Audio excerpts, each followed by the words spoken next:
Morning student, BA BSc third year geography class में आपका हार्दिक स्वागत। मैं डॉक्टर अनु झाजड़िया। कल हमने बात की थी कि मानसून या जलवायु को प्रभावित करने वाले कारक अक्षांश की हम बात कर चुके थे। जल और स्थल का स्वभाव इसकी भी हम बात कर चुके थे, लेकिन थोड़ा सा बता देती हूँ कि जल और जो स्थल भाग है दोनों के स्वभाव में अंतर पाया जाता है। आपने देखा होगा कि मरुस्थल वाले क्षेत्र हैं उसमें दिन का तापमान 48 डिग्री सेल्सियस तक तथा रात का 0 डिग्री सेल्सियस तक तापमान पहुंच जाता है। रीज़न बताते हैं कि जो रेगिस्तान होता है मिट्टी कैसी पाई जाती है, बालू मिट्टी पाई जाती है। तो बालू मिट्टी का स्वभाव क्या होता है, जल्दी गर्म होना और जल्दी ठंडा होना। तो गर्म होगी तापमान अत्यधिक बढ़ जाएगा, ठंडी होगी तो तापमान अत्यधिक कम हो जाएगा। लेकिन जो जल का स्वभाव है धीरे धीरे गर्म होना और धीरे धीरे ठंडा होना।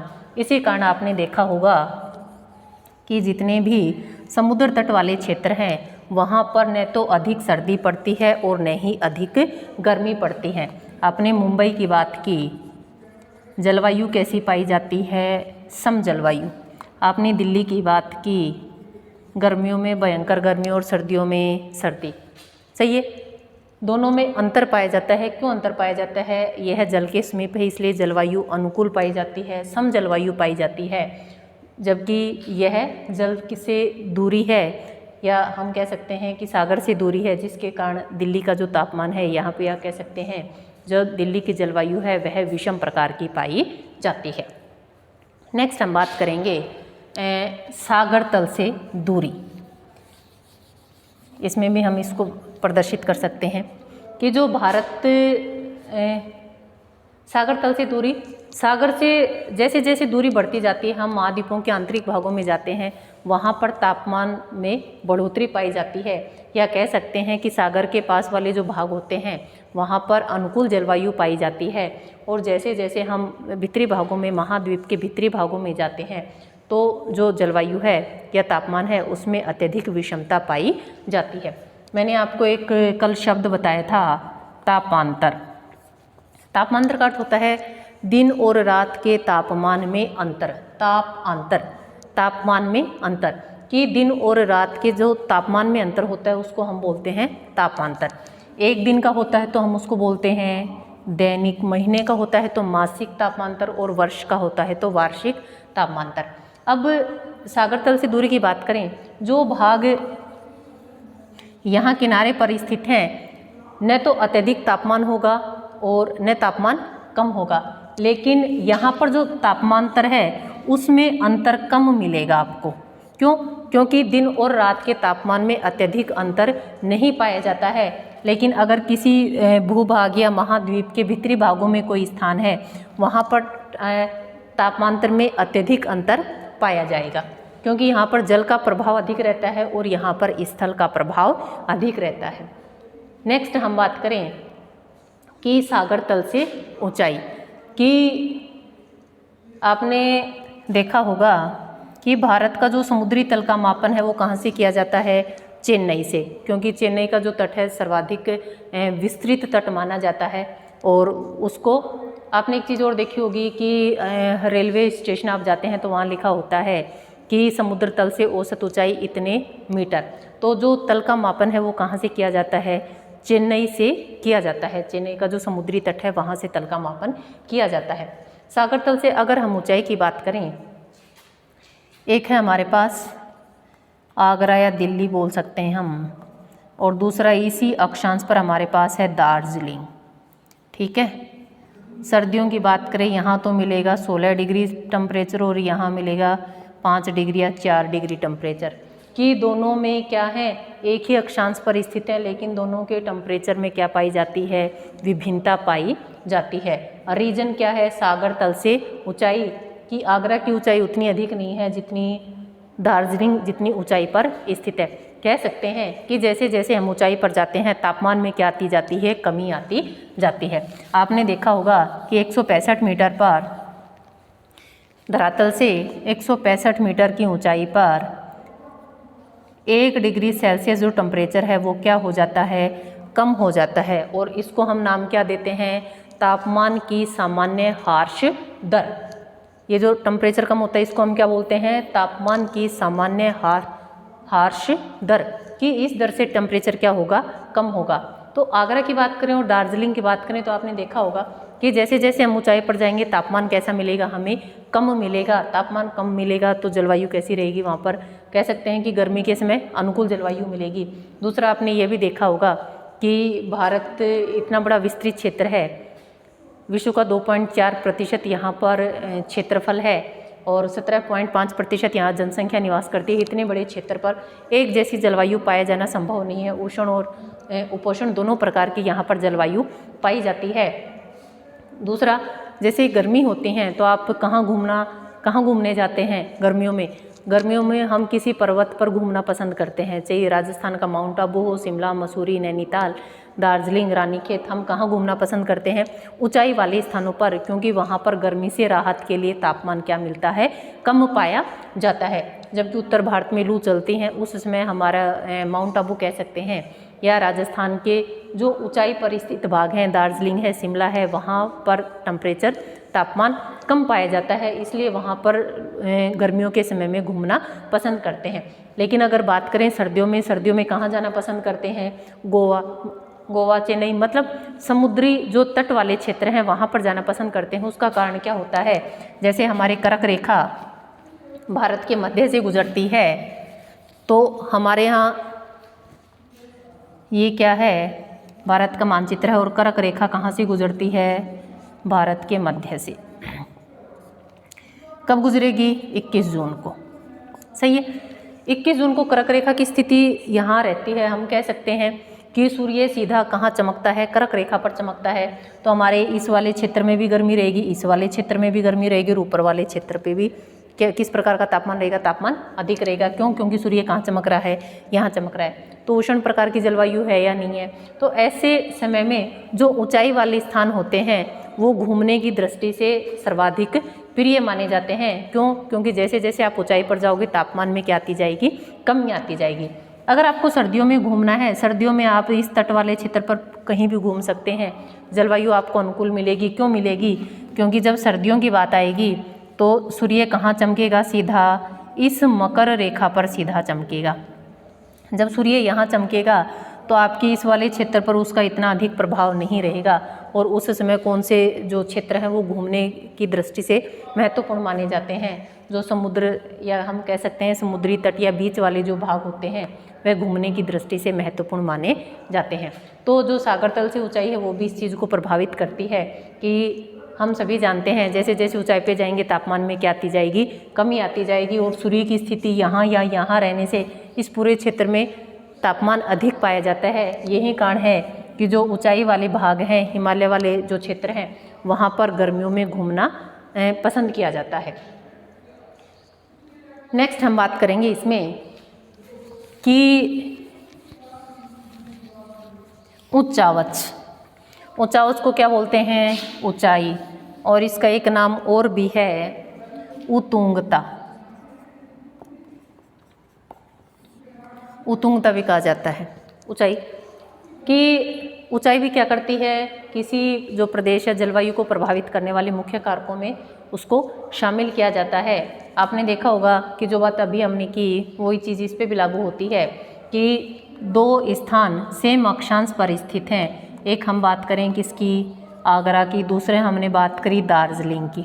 लेकिन दोनों के ऊंचाई के कारण दोनों के किस में अंतर पाया जाता है? दोनों के तापमान में अंतर पाया जाता है। और यह जो ऊंचाई है यह भी क्या करती है? जलवायु को प्रभावित करती है। अच्छा, अब ये बताइए भारत में ऋतुएं कितनी पाई जाती हैं? कल एक मार्सडे ने एक बात कही थी। कौन सी बात कही थी? कि विश्व में समस्त प्रकार की जो जलवायु पाई जाती है वह कहाँ पाई जाती है? भारत में पाई जाती है। किसने कही थी ये बात? मार्सडेन ने। ठीक है, देखिए नेक्स्ट बात करते हैं। ऋतुएं कितनी है आपके पास? 6। कौन कौन सी होती हैं? देखिए, हिंदी महीने आते हैं क्या?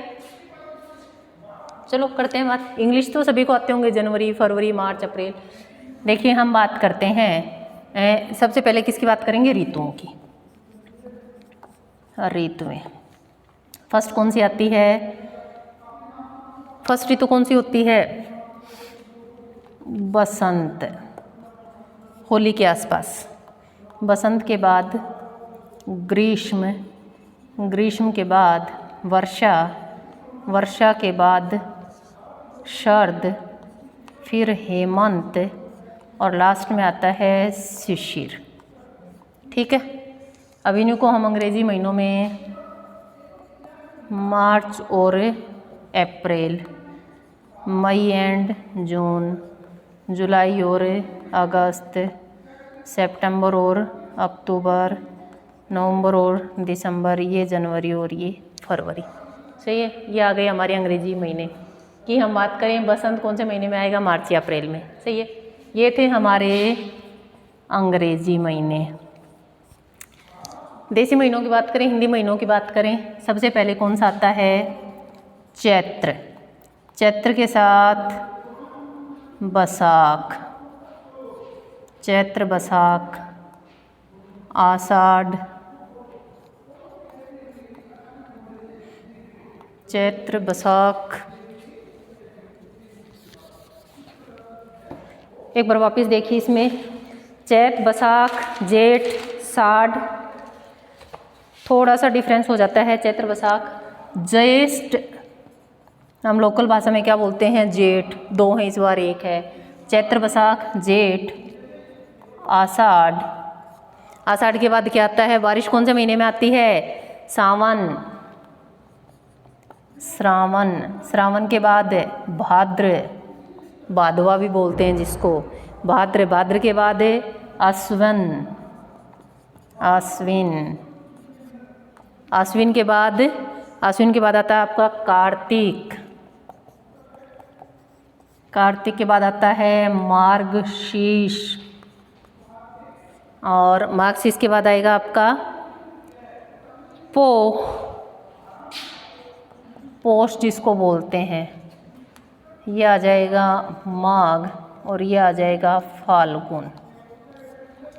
लैंग्वेज में थोड़ा सा अंतर आता है, लिखते कैसे हैं, बोलते कैसे हैं। जेठ बोल देते हैं, ज्येष्ठ होता है सावन, आसवन, आसोज जिसको बोलते हैं। चैत, बैसाख, जेठ, आषाढ़, सावन, भादवा, आसवन, कार्तिक, मार्गशीर्ष, पौष, माघ और फागुन। आपको पता हो कि जो हमारी अंग्रेजी महीने हैं ये किस पे आधारित होते हैं? सूर्य पर। इनकी गणना किसी का देते हैं? सूर्य पर। जो हमारे हिंदी महीने होते हैं, हिंदी महीने होते हैं, इनकी गणना हम किससे करते हैं? चंद्रमा से। आपने देखा होगा कि चंद्रमा में कलाएं होती हैं, कृष्ण पक्ष और शुक्ल पक्ष। आपने दूसरा सुना होगा अंधेर है चांदन है। तो कृष्ण पक्ष और शुक्ल पक्ष होते हैं। कृष्ण पक्ष जो होता है उसमें अंधेर होती है, और शुक्ल पक्ष होता है उसमें चंद्रमा की रोशनी होती है। तो हमारा जो हिंदी महीना है वो कौन से माह से स्टार्ट होता है? चैत्र से स्टार्ट होता है। लेकिन हम अंग्रेजी को मानते हैं, न्यू ईयर कब मनाते हैं? 1 जनवरी को। तो हमारा जो वैसे मार्च से स्टार्ट होता है ये। तो जो हिंदी जो महीने हैं वो किस पे निर्भर हैं? चंद्रमा पर। जिस प्रकार से चंद्रमा की कलाएं घटती बढ़ती जाती हैं, उसी प्रकार से एक महीने में एक पूर्णिमा, एक अमावस्या, इस प्रकार से आपने देखा होगा कि हिंदी जो महीने आते हैं उसमें तिथि होती हैं। ये तिथियां, ये डेट, लेकिन हिंदी महीने में क्या होती हैं? तिथि होती हैं। एकम है, द्वितीया है, तृतीया है, चतुर्थ है, पंचम है, षष्ठी है, सप्तमी है, अष्टमी है, और उसी अकॉर्डिंग हमारे आज पूर्णिमा, आज अमावस्या है, आज अष्टमी 2 है, इस मंथ में सप्तमी 1 है। तो उसका रीज़न क्या होता है? कई बार ये जो ज्येष्ठ होते हैं ये 2 आते हैं, वर्षा कम होती है। उसका रीज़न क्या होता है? जो घटत और बढ़त होती है उसको इसमें एडजस्ट करना होता है। आपने देखा होगा कि 4 साल बाद एक दिन बढ़ जाता है, जिसको लीप वर्ष बोलते हैं। जो फैब होती है आपकी 29 दिन की आती है। तो हम क्या करते हैं इसमें, कहीं ना कहीं तो उस एक दिन को एडजस्ट करेंगे ना, इसलिए कभी सप्तमी 2 हो जाती हैं, कभी अमावस्या 2 हो जाती हैं। आपने देखा होगा पितृकार्य सोमावस्यु, इस प्रकार से। तो जो हमारा हिंदी महीना है, हम कह सकते हैं भारतीयों का जब नव वर्ष प्रारंभ होता है तो किससे प्रारंभ होता है? इस चैत्र से प्रारंभ होता है। चैत्र के बाद बैसाख महीना आता है, ज्येष्ठ, आषाढ़, सावन, भाद्र, अश्विन, कार्तिक, मार्गशीर्ष, पौष, माघ और फागुन। पौष बड़े आते हैं, आपने देखा होगा कि लोग धर्म कर्म करते हैं। तो अलग अलग महीनों का अलग अलग महत्व है। ये हमारे 6 ऋतुएं पाई जाती हैं और कहने को यही है कि भारत में सभी प्रकार की ऋतुएं पाई जाती हैं। विश्व में जितनी भी ऋतुएं पाई जाती हैं वो सभी कहाँ पाई जाती हैं? भारत में पाई जाती हैं। नेक्स्ट बात करते हैं, जो हिंदी महीने किस पे निर्भर हैं? चंद्रमा की कलाओं पर, और जबकि अंग्रेजी महीने किस पे निर्भर हैं? सूर्य पर। हम मानसून पवनों की आगे बात करने से पहले एक दो चीज़ें बताना चाहूँगी आपको। एक होता है ITCZ, अंतः उष्ण कटिबंधीय क्षेत्र। देखिए क्या होता है, आगे जब हम बात करेंगे तो ये बार बार हमारे बीच आएगा। ITCZ, अंतः उष्ण कटिबंधीय क्षेत्र। ये क्या है? हमारी 0 डिग्री भूमध्य रेखा।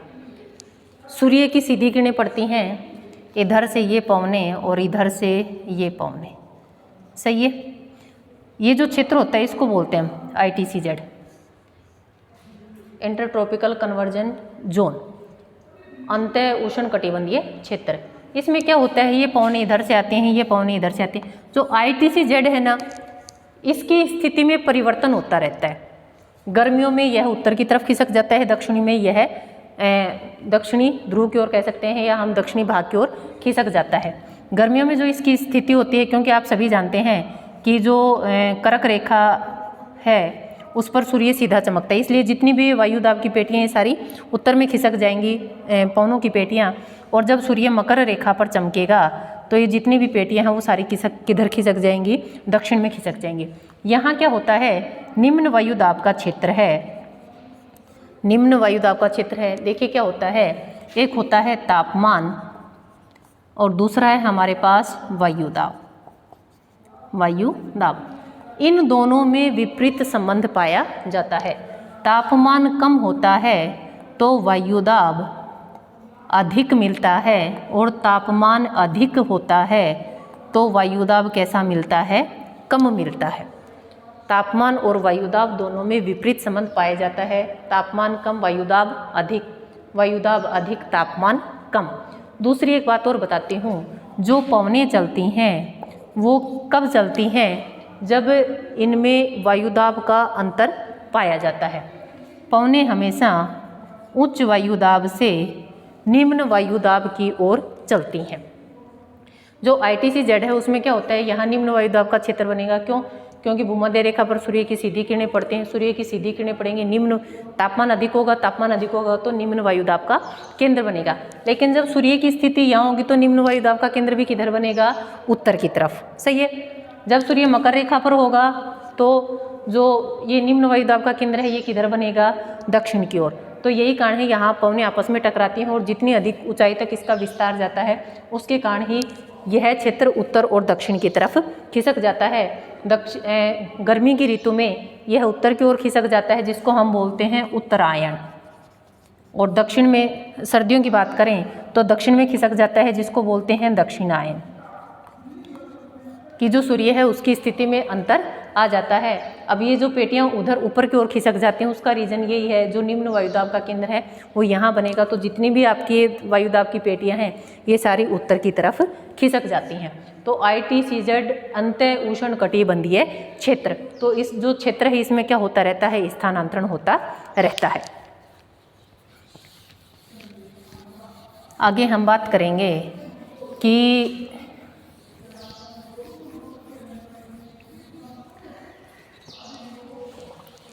मानसून की उत्पत्ति से संबंधित सिद्धांत। देखिए मानसून की उत्पत्ति से संबंधित सिद्धांत की व्याख्या की है, जिसमें परंपरागत सिद्धांत या तापीय सिद्धांत कहा जाता है। फर्स्ट है हमारे पास परंपरागत सिद्धांत, या दूसरा नाम है इसका तापीय सिद्धांत। देखिए क्या है, ब्रिटिश के एक हेली महोदय थे, उन्होंने यह सिद्धांत दिया था। ब्रिटेन का था, उन्होंने हेली महोदय, उन्होंने अपना ये सिद्धांत दिया था। और जल समीर और स्थल समीर जो है उसका विस्तृत रूप माना जाता है इसको। जल समीर और जो स्थल समीर है उसका विस्तृत रूप माना जाता है। देखिए क्या क्या होता है कि आपने देखा होगा कि इस सिद्धांत के अनुसार बताया गया कि जब तापमान में अंतर आता है तो उसके अकॉर्डिंग पवनों की दिशा में भी परिवर्तन पाया जाता है। अगर हम बात करें ऋतु कौन सी है हमारे पास, ग्रीष्म ऋतु। इसमें दो प्रकार की पवनें पाई जाती हैं, या कह सकते हैं हम कि शीतकालीन मानसून हवाएं और ग्रीष्मकालीन मानसून हवाएं। तो इसमें क्या होता है, अब आप देखना कि गर्मी की ऋतु में ग्रीष्म ऋतु है, सूर्य की स्थिति कहाँ है, कर्क रेखा पर। सूर्य सीधा यहाँ चमक रहा है, तो यहाँ तापमान अधिक होगा या नहीं, तापमान अधिक, वायुदाब कम, वायुदाब कम। प्रायद्वीप भारत की बात करें, सूर्य पर सीधी किरणें चमक रही हैं तो तापमान अधिक, वायुदाब कम। इसके बजाय अगर हम यहाँ की बात करें, अरब सागर की बात करें, इस क्षेत्र की बजाय यहाँ पर जलीय भाग है तो तापमान क्या मिलेगा, कम, और वायुदाब क्या मिलेगा, अधिक, वायुदाब अधिक। अब वायुदाब अधिक होगा तो पवनें किधर से किधर चलेंगी, पवनें चलेंगी या नहीं चलेंगी, सही है, पवनें चलेंगी। तो इनको हम बोलते हैं ग्रीष्मकालीन मानसूनी पवनें। देखो मानसून के लिए मैंने आपको बताया था कि ऋतु के अनुसार जो पवनें होती हैं वो क्या कर देती हैं, उनमें व्युत्क्रमण हो जाता है, या हम कह सकते हैं कि पवनों की दिशा में परिवर्तन हो जाता है। तो ग्रीष्म ऋतु है, सूर्य की स्थिति कहाँ है, कर्क रेखा पर, 21 जून की हम बात कर रहे हैं, ग्रीष्म ऋतु की बात कर रहे हैं। यहाँ पर तापमान क्या है, अत्यधिक तापमान पाया जाता है, तापमान अधिक तो वायुदाब कम। दूसरी हम इस अरब सागर की बात करें, जलीय भाग की बात करें, इस क्षेत्र की तुलना में यहाँ पर तापमान कम और वायुदाब अधिक। अब यहाँ से जो पवनें चलेंगी, जलीय भाग से जो पवनें चलेंगी स्थल भाग की ओर, क्या ये वर्षा करेंगी या नहीं करेंगी, बिल्कुल वर्षा करती हुई जाएंगी। क्यों करती हुई जाएंगी, क्योंकि कौन से भाग से जा रही हैं, जलीय भाग से जा रही हैं। दूसरा मैंने आपको ये भी बताया होगा कि भारत में सर्वाधिक वर्षा कौन सी पवनों से होती है, ग्रीष्मकालीन मानसूनी पवनों से होती है, या हम कह सकते हैं कि ग्रीष्मकाल में सर्वाधिक वर्षा होती है।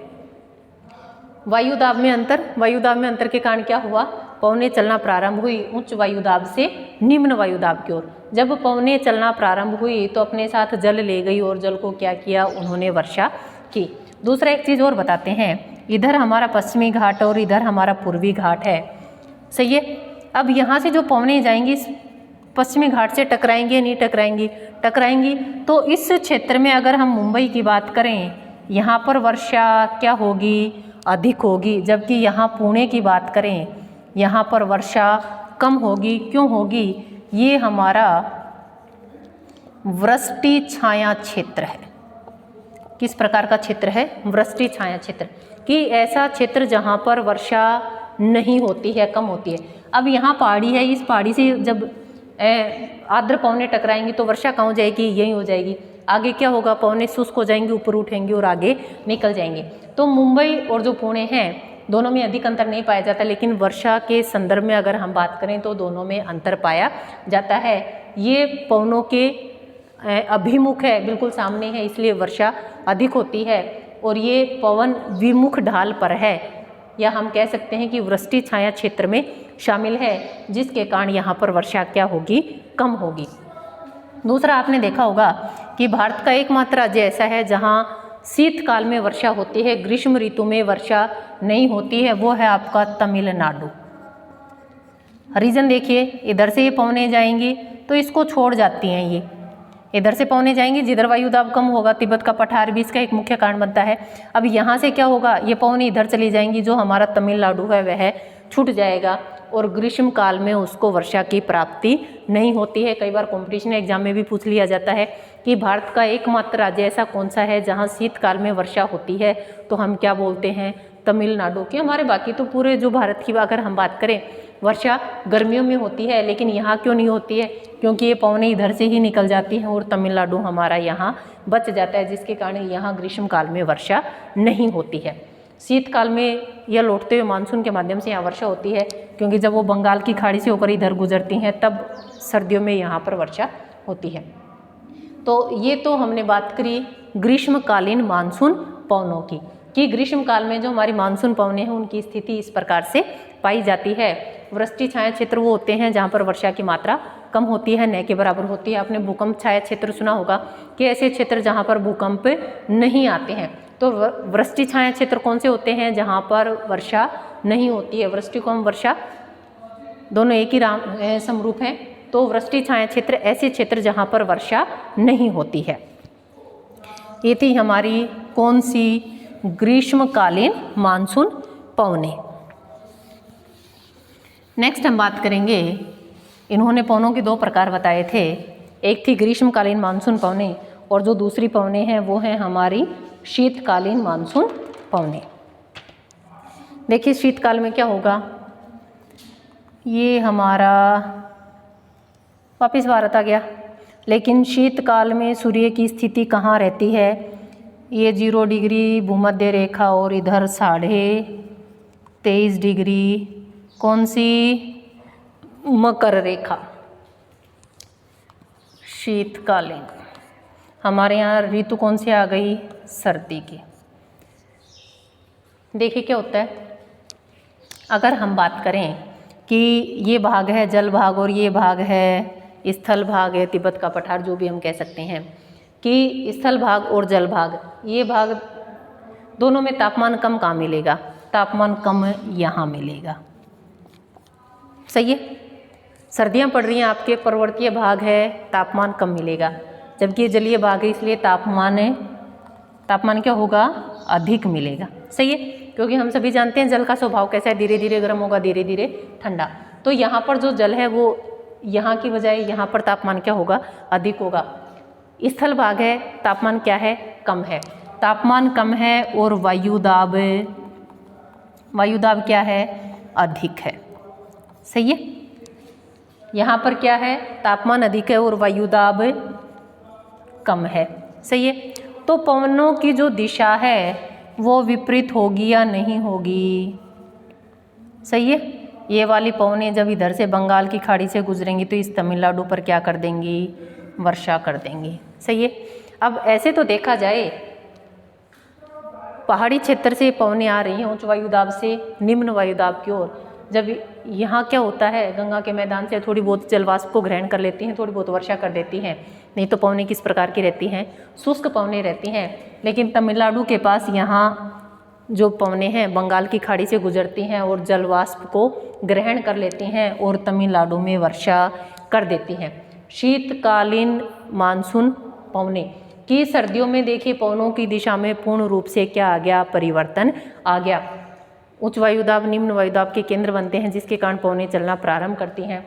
पवनें हमेशा उच्च वायुदाब से निम्न वायुदाब की ओर गति करती हैं।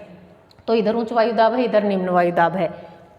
जलीय क्षेत्र है, तापमान इस क्षेत्र की अपेक्षा यहाँ पर क्या है? अधिक है। तापमान अधिक तो वायुदाब कम। सर्दियाँ हैं आपके यहाँ, पहाड़ी क्षेत्र अत्यधिक ठंडा हो गया, तापमान क्या हुआ? कम, वायुदाब अधिक।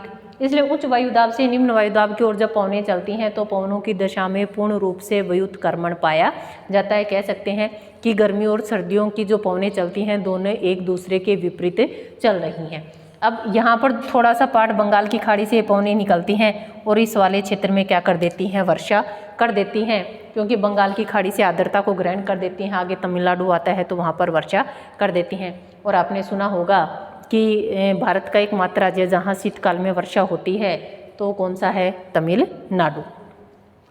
एक चीज़ हम इसमें एक बात और करेंगे कि जिसमें हमने ग्रीष्मकालीन अगर मानसून की जब बात की थी कि विश्व की जो सबसे अधिक जनसंख्या है वर्षा है वो कहाँ पाई जाती है? हम सभी जानते हैं कहाँ पाई जाती है? इस मेघालय वाले उसमें पाई जाती है। यहाँ जब ये पवनें यहाँ से गुजरती हैं तो अपने साथ यहाँ से आर्द्रता ले लेती हैं और यहाँ पर गारो खासी जयंतिया की पहाड़ियाँ पाई जाती हैं। गारो खासी जयंतिया की पहाड़ियाँ पाई जाती हैं। सीधी जो आर्द्र पवनें होंगी पहाड़ियों से टकराएंगी तो वर्षा होगी या नहीं होगी? दूसरा जो यहाँ पर पहाड़ियाँ पाई जाती हैं कीप की आकृति की हैं और उनकी ऊंचाई भी अधिक पाई जाती है। जब तक वह अपनी पवनें अपनी सारी आर्द्रता नहीं खो देती तब तक वो पवनें बाहर नहीं निकल पाती हैं। यही कारण है कि विश्व की जो सर्वाधिक वर्षा होती है वो कौन से क्षेत्र में होती है? भारत में होती है। पहले उस स्थान का नाम था चेरापूंजी और वर्तमान समय में क्या है, मोसीनराम। मोसीनराम यहाँ पर क्या होती है, विश्व की सर्वाधिक वर्षा पाई जाती है। स्थान में परिवर्तन हो जाता है धीरे धीरे, क्योंकि एक क्षेत्र दूसरे क्षेत्र से विभिन्नता रखता है तो परिवर्तन आ जाता है। तो ये हमने बात की थी परंपरागत सिद्धांत की, हेले महोदय ने दिया था, ब्रिटेन का था। और जलीय और स्थलीय जो समीर हैं उनको क्या माना था, उन्होंने इम्पोर्टेंस उसकी मानी थी और जिसके आधार पर उन्होंने अपना सिद्धांत दिया था। कल हम नेक्स्ट बात करेंगे गत्यात्मक सिद्धांत की। और आज के लिए आपका क्वेश्चन है, भारत या विश्व में की सर्वाधिक जनसंख्या भारत के किस राज्य में पाई जाती है, कौन सी पहाड़ियों में पाई जाती है, या जगह का नाम मुझे कमेंट करें। धन्यवाद।